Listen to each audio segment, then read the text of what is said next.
So how you guys doing today? Okay, perfect. All right. So now we're gonna do chapter 7. Okay. We're gonna do chapter 7. So chapter 7 is about the periodic property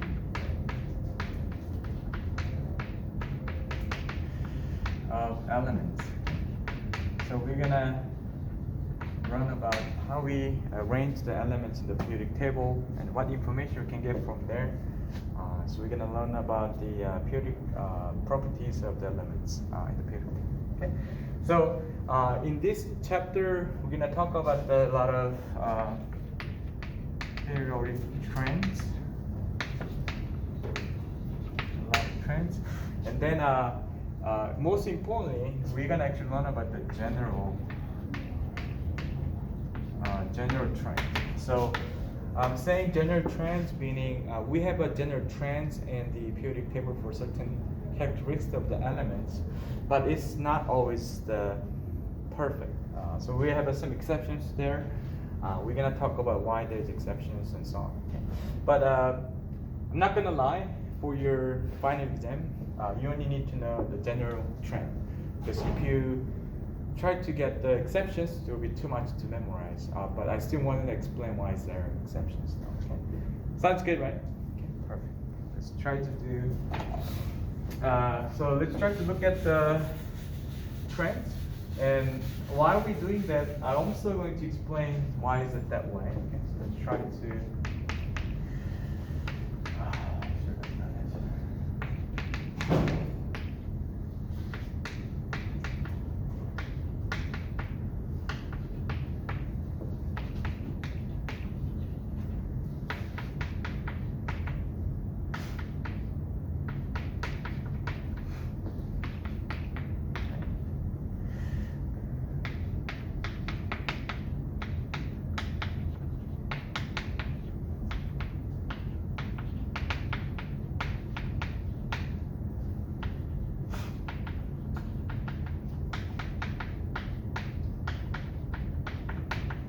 Okay, so if you have some periodic table over here, okay.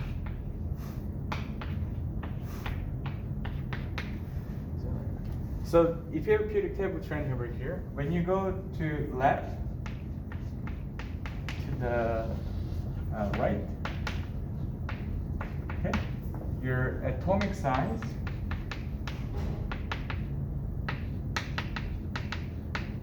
decrease. Okay, so this is how we read the periodic table, right? So we have a atomic number, which is numbers of proton 1, 2, 3, 4, 5, and so on. So left to the right and top to the bottom. That's how we read the elements periodic table, just according to the numbers of the atomic number or numbers of protons over here. But if it's in the same period, means it's the same row, if you go from the left to the right, atomic size will decrease. So this is actually quite common mistake, because you actually counting the atomic number from left to the right. So normally people just make a mistake because they think that will be actually bigger if you go left to the right, but it actually decrease. But it only increase when it go you from top to bottom. So if you go from the top to the bottom, atomic size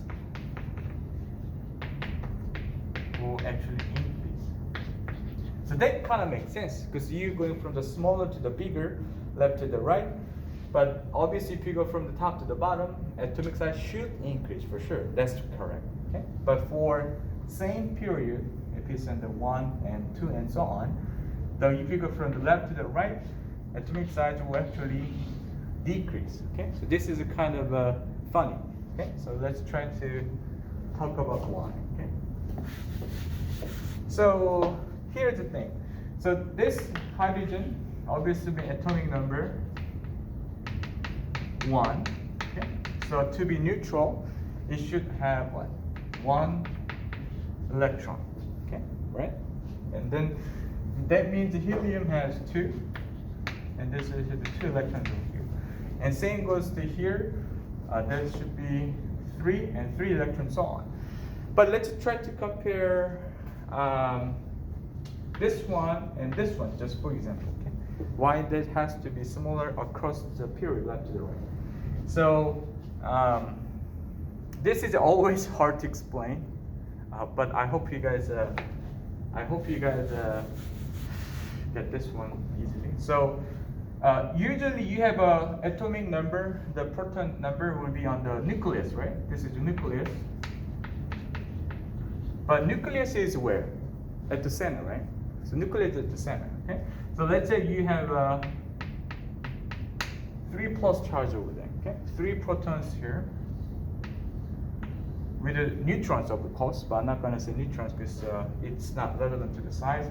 But the proton is right here at the center, and same numbers of electrons will be around it. Okay. So if you think about it this way, you have a positive charge of the particle all centered at the same point. Okay. But the electrons are scattered. Okay. Even though it's the same in total. So this is 3 plus, 3 minus. So net charge is still neutral. It's 0. Okay, this is neutral. But the difference is you have a more positive charge at the same point, almost same position, but the electrons are in all other way.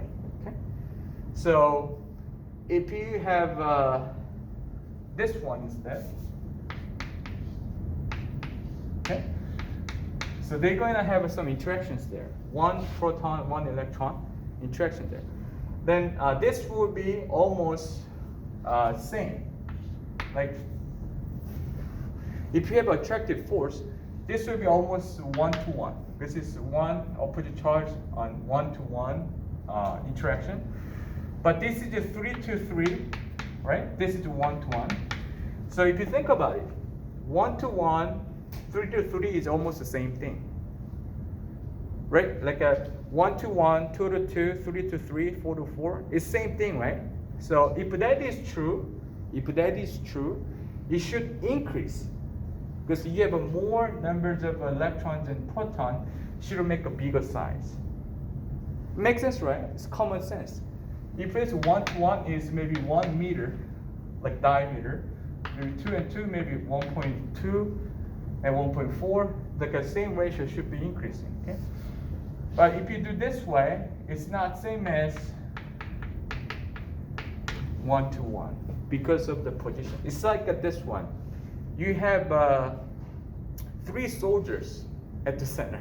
This is my analogy I do every semester afterwards. But you have 3 soldiers. This is our allies, okay? So 3 soldiers are here. And enemies are in a different position. But they're only 1 by 1. So technically speaking, in this way, these 3 soldiers in the same position have a better chance to win. It's not like a 1-to-1 because they're on the same position, so they can go on to this one, this one, this one separately. Yeah. And they are on the same position. So positive charge is more centered on the same position, but negative charge is more on the outside. So those actual charge they experience those electrons are very high. So they will be more attracted to here more strongly. So it will be smaller. Kind of makes sense. Okay. Because of the position. So if I do this one,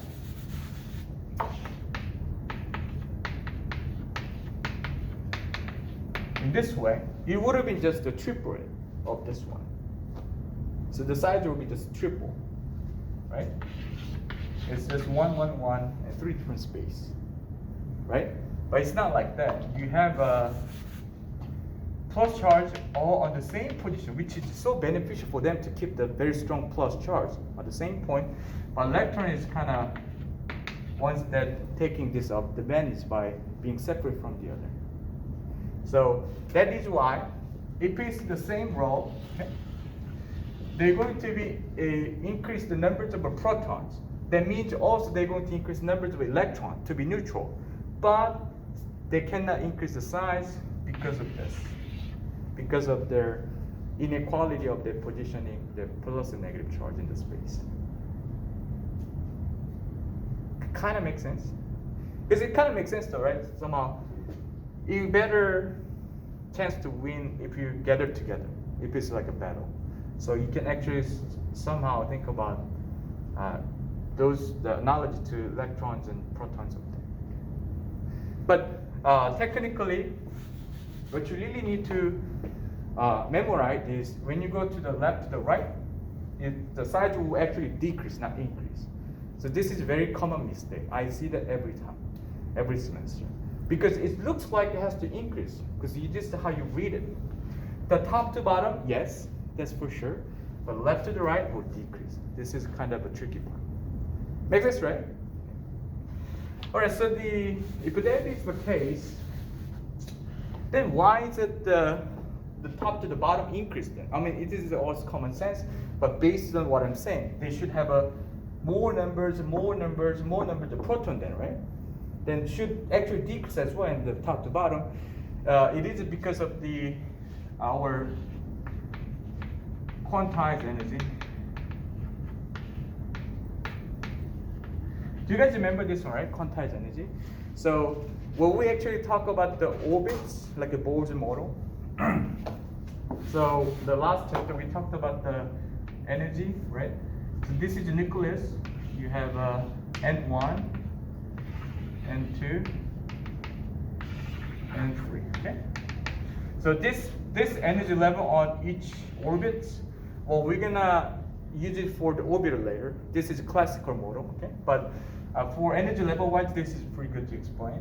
So meaning if you have N1, N2, N3, you cannot have N is 1.5. There's nothing cannot be in the between. Only the electrons can be in here 1, 2, 3 energy level. Nothing. So if they want to move, they need to jump. They need to teleport. Do you remember this one, right? In the Lightbug sequence, okay. So that means there's limitations for each layer. So for this one is only 2. So this is what we call dual rule. So in most inner orbits, or you can say the shell, inner shell, is occupied 2. They need to go just right higher. No, you have to go much other quantized level there, which is much bigger. Makes sense, right? So that's why in the same period it will decrease because it increases the proton. They have a more effective charge. But top to the bottom, because of the increase of the level, they increase the size. Makes sense, right? So, but still in this same row, actually this is almost same actually, but especially this part, generally speaking, will decrease across the period left to the right. Okay. Kind of makes sense, right? Okay. Okay, so there's only one more thing. There's only one more thing I want to mention before I move on to the next general trend. So we just talked about the general trend of the atomic size. If we go to the left to the right, decrease, top to the bottom will increase. Okay, so that's the two trends I want to talk about. And this is kind of something you also can think of. Okay. So if you have this is Z here, it stands for nuclear charge. Okay, nuclear charge. Okay, and this is also nuclear charge.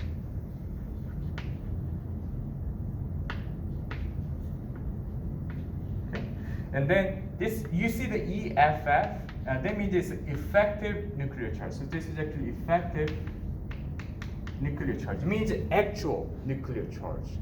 And this is the minus sign, and this is S stands for numbers of inner electrons. Okay, so this means this one. Okay? This means you have a nucleus at the center, okay, which is plus charge, maybe 3 plus we can say, and then like I said, the first row, because of the duet rule, it's very small spaces because it's very close to the nucleus. So if you get close to the nucleus, the amount of the electron you can store is very limited, right? Because it's a very small volume. So if you have 2 electrons in here, But you should have what? 3 electrons, right? So you're gonna have another electrons on the upper energy level. So it's right here. Okay. So there's the 3 electrons here, 3 protons over 3 plus charge over here, and then inner electron means if this is the effective nuclear charge for each electron. So this is some kind of so if this electron is on the much higher energy level orbits, the orbital, and this is in the inside. So this is the inner cell of this atom. So you have 2 electrons in this inner shell, okay? And then this electron, we're actually going to have a less positive charge from the nucleus. Because of these 2 inner electrons will do what we call shielding. So as we know, the Coulomb's law, So Coulomb's law simply means this one. Coulomb's law means okay. So Coulomb's law simply means this is 2 electric charge. This is maybe plus or positive, doesn't matter. There are 2 charge in this distance, r distance, and with that the Coulomb's constant, you can actually calculate how much attractive or repulsive force there will be between these 2 charges. This is Coulomb's law. So basically, this is what we already know. Plus charge, negative charge, get close to each other, there will be certain force to attract each other. Or if it's the same, will be repel each other. You guys know that, right? So if that is the case, these 2 will interact. Of course, it's 3 plus negative charge over here. But this one will be interact from here. What's the problem? They have same negative charge inside, right? So they're going to have a certain amount of what? Repulsive force from this inner shell. So that's why we call this shielding. Like an inner shell and this electron kind of make like a shield. So the actual charge this electron will experience from this 3 plus is less than 3, which is 2. So actual nuclear charge this will experience is actually 1, not 3. Even though there's a 3 in here, because of the shielding effect, they're going to have only 1. So this is a calculated version. So to be honest, when you do actual experiment, it's actually slightly bit different. So we actually going to learn about the Salter's generic trends for this one to be more close to the experimental value. But for now, this is just good enough for us. Okay. So this is something also kind of explains just the trends. I hope that it kind of makes sense. Does it make sense so far? So okay. So I'll promise you, I'll do it again. We still have a lot of time, but this is what we call shielding effect. Okay. So here's the thing. If that is true, there's one more thing I want to talk about is the penetration.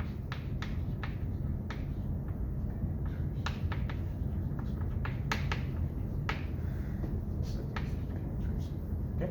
So penetration simply means proximity to which electron can approach to the nucleus. So how close the electron can approach to this one here. So if you look at this one over here, this is 1n. This is 1n, energy level 1, very, very close to the nucleus here.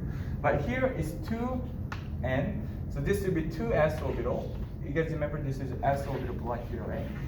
This is s orbital block here, so it'll be 2s, 1, 2. And this is where you have what? 2p, right? So even though they have same energy level, because of the orbital shape, because of the proximity, this will be the electrons in the much close to the nucleus. Yeah. So this is a p orbital. This is s. So even though they're on the same period, because of the shape. Do you guys remember this? The angular momentum quantum number determines the shape.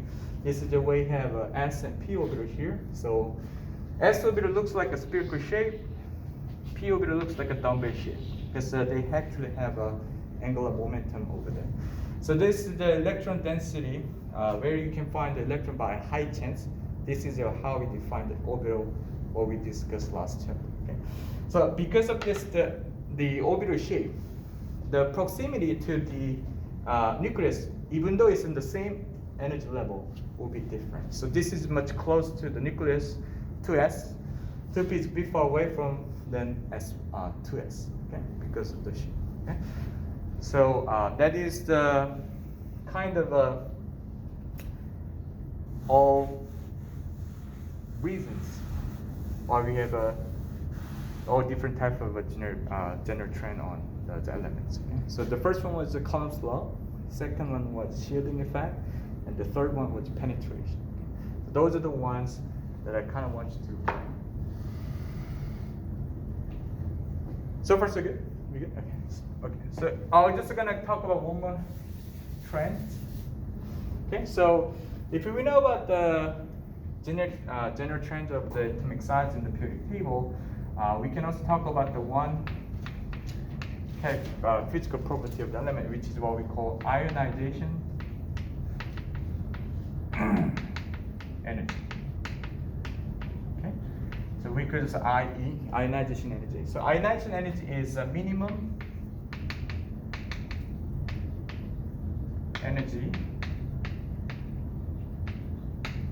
to remove one electron from atom or ions in gas phase.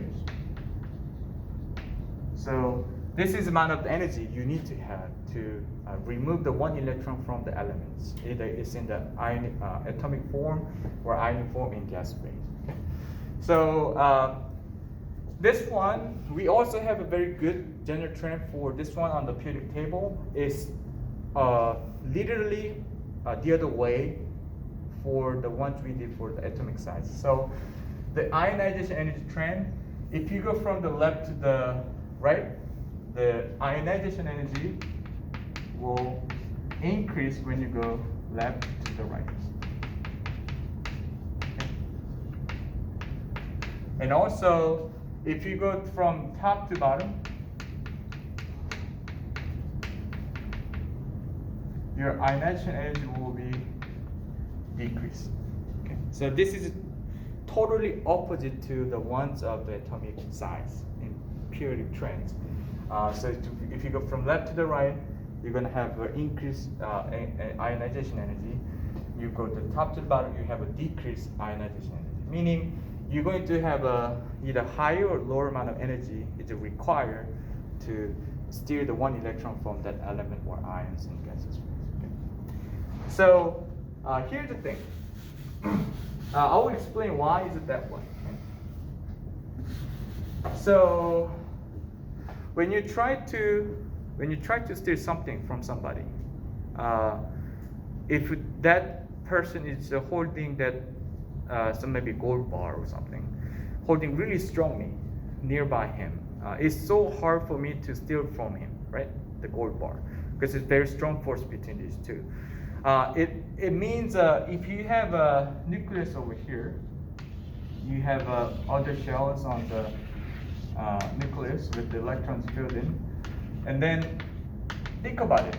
If you try to steal the electron from the most outer shell, which is in the highest energy orbital, and we can try to remove this electron from here, will be easier but if you have a nucleus on here, if you try to steal this electron, and you try to steal the electron on here, which one will be easier? Obviously, this will be much easier, because this is far away from the nucleus obviously effective nuclear charge is very small here, and then it actually have a less amount of energy to be required to steer this one, but this one is very hard because they have a very direct contact with the nucleus, very strong effective nuclear force on these two. So to remove the one electron from here, you need to have lots of energy to do so. You have to kind of force it to steer the electron. But this one is relatively speaking easier because it's far away from there, so big. They don't have much power to rule over all the electrons around it, but maybe on the most outer shell, it can be just easily dropped. Okay. So this is why you have the general periodic trend for ionization energy exactly the opposite to the size of the atom in the periodic table. Kind of makes sense, right? Okay, so this is something I also want you to remember for the binary. Okay, just the general trend. Okay, general trend. So here's some part that I'm going to explain about the exceptions. So this is, to be honest, I'm not sure if I'm going to put this in the final exam, but at least let me explain once. Okay, so you have this one over here. So this is 1s, 1, 2. So we actually put it as one box. This is what we call orbital diagram. So this is like orbital, right? This is orbital, and you have some box there. So this is just the way we represent the how many electrons in which orbital and so on. So for S, it has only one. So the N, okay. So ML is just the one, 0 there. Okay. So there's only one box there. That's why. Okay. So we call this orbital diagram, like a very small box picture. Okay. And then when you try to fill this one, you can fill 1, 2. So we can fill the one electron here, and the other one in here. Okay. So I did it in this way. There's a couple things you need to know. Each orbital diagram box can only occupy 2 electrons at max. So either you can fill only 1 or 2. That's it. That's all. That's what you can.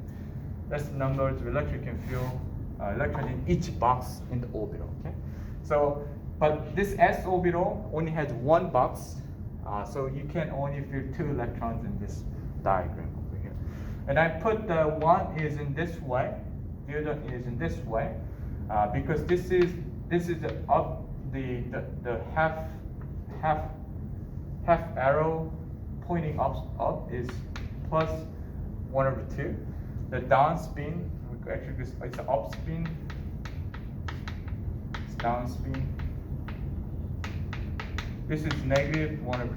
Okay, so this is the what we call Pauli exclusion rule, meaning these 2 electrons should be spinning opposite directions, so they can be more stable in an orbital. So this is why we putting up spin, down spin, only 2 in each box, and that's it for s orbital. It's only one box there. Okay? So does it make sense so far? Okay. So then, all right. So if that was done, we'll go to this one, right? So it'll be 2s, 2. So we'll be doing the same over here. Okay. And the next one is 2p. So 2p.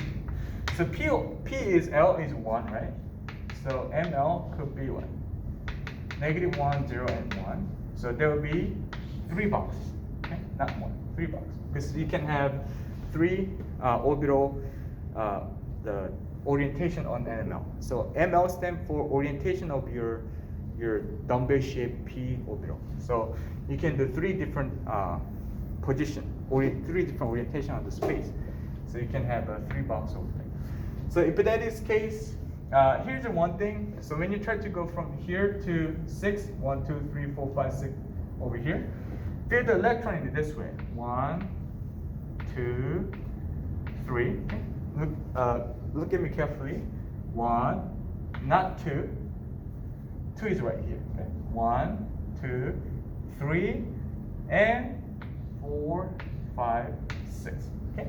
So this is how we're gonna fill the electron. So we're gonna fill the electrons, up spin electron first in each box, just one, one, one.